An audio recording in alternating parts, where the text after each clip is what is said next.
Okay, so I'm feeling pretty good. Well, it's been 2 days down now since the Morgellons issues has me up for 2 days. So this is the third day that I'm starting to feel pretty good now. I took a super long mud bath the other night.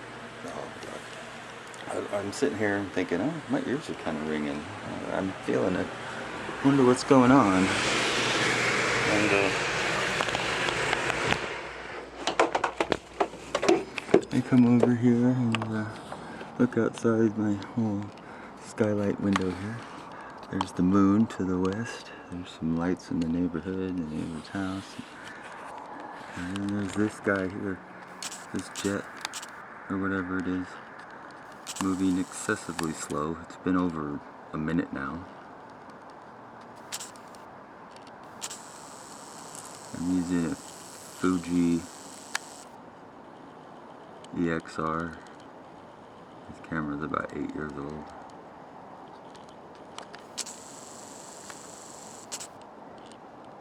It's ultra slow moving. It looks like LED light. To my naked eye, well, it distorts. The light distorts coming at my eye. It almost looks like two lights close together. But if I squint my eyes and look through, the eyelashes to filter it a little bit, you can see it's just one light.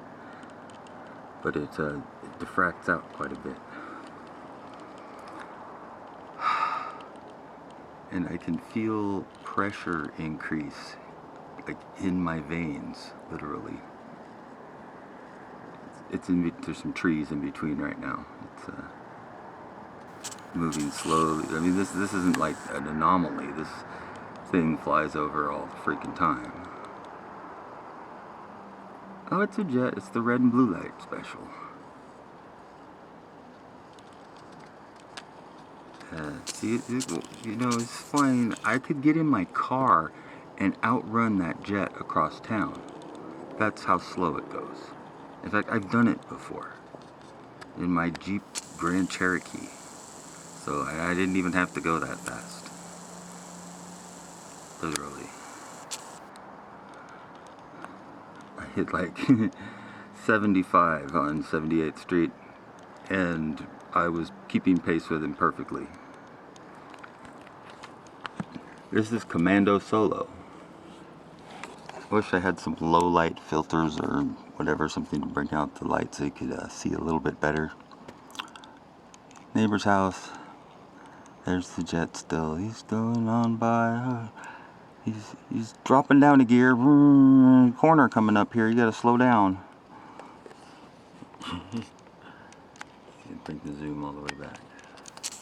There we go. Zoom. That doesn't even look like his light's picking up on the camera now. But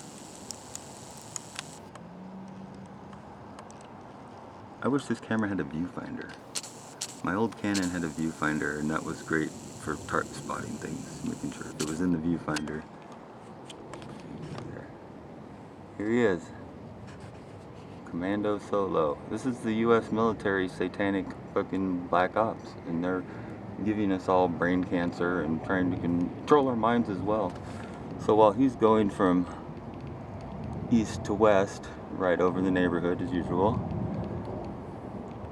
you can't see it, but to the south, at about the same speed, is another red and blue going south to north, and they almost intersect.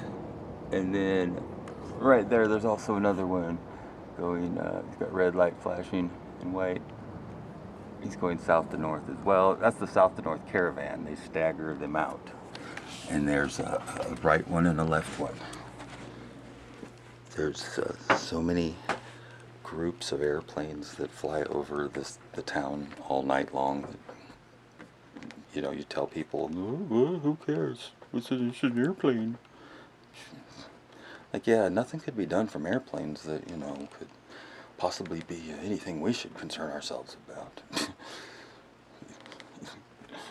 And this is not chemtrails, this is RF waves. These are planes that are microwaving the ground as they fly over. That's the reason they fly so low. That's the reason they fly so slow.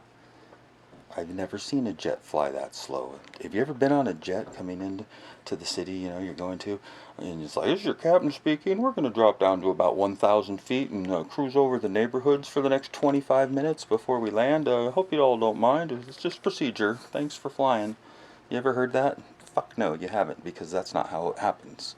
They go to the place they're going to, they land the fucking plane, and you get off. You know, you've never been in a jet that's had a trail coming out of the back of it, and you've never been in one that drops down and just flies all leisurely along with 100 other jetliners in the next, 1 hour over cities and just fly nice and slow. People don't want to sit there for an extra 25 minutes so that their jet can just fly around all slow. Does that make any fucking sense at all?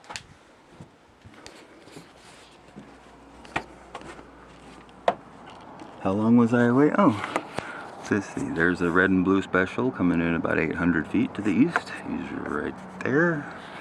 I don't know if it picked up. There's the moon again. What do we got? Directly overhead. There's that next red and blue. It's probably the one that was approaching. The second one back, because they fly in groups. And there's the one to the north. It's just now getting over the, let's say, it's probably over by Glenwood, in the Glenwood area. 72nd Street and 119th Street and 72nd Avenue. Anyway. All day and all night, every day and every night. There's no such thing as a non-ionizing radiation. That's a lie. There's fast ionizing and slow ionizing radiation, but there's no such thing as non-ionizing. They say the Wi-Fi, the cell phones, remote controls, everything that we use basically is non-ionizing radiation. There's no such thing as non-ionizing radiation. And when you overlap enough of these low, slow ionizing, they're lower frequencies, so they're not as harmful. But it doesn't mean they're not harmful. They're not as harmful as nuclear radiation, sure. When you overlap enough of these frequencies together, they all build up on each other, and the convergence of these differing frequencies causes a resonance or a disharmony resonance inside your shell, because you're an antenna picking it up,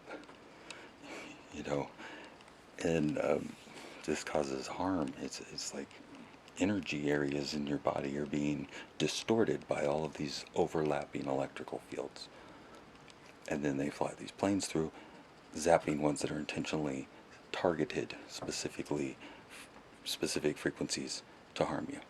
And they do it all day and all night, so, just be aware, better save up for the kids' college fund, because, they got a real future, right? They're going to grow up and go to college and get a good job and buy a house and have some grandkids for you? Is that what you think's going to happen in your little McMansions that you're buying all over town? Wake the fuck up, America.